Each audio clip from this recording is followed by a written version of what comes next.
রনি, এই যে দিন দিন হামের প্রকোপ বৃদ্ধি পাচ্ছে, সে সাথে প্রতিদিনই কিন্তু শিশু মৃত্যুর খবর শোনা যাচ্ছে। এই বিষয়ে চিকিৎসকরা কি বলছে এবং চাঁদপুরের অবস্থাটা কি, সেখানে প্রকোপটা আসলে কেমন?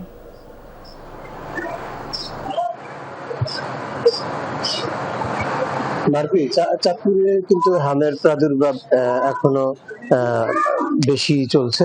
চাঁদপুরে গত 24 ঘন্টায় 12 জন রোগী চাঁদপুরের হাসপাতালগুলোতে এসেছেন, তারা ভর্তি রয়েছেন।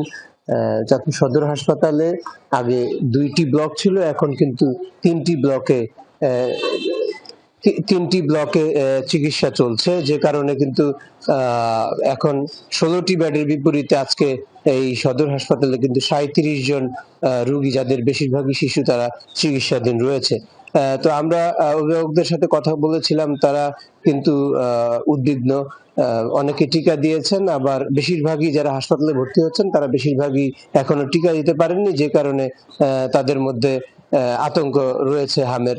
আর অনেকে, আজকেও একজন শিশু কথা বললাম, তারা কিন্তু টিকা দিয়েছেন, কিন্তু তারপরও টিকা দেওয়ার পর দিনই হাসপাতালে ভর্তি হতে হয়েছে।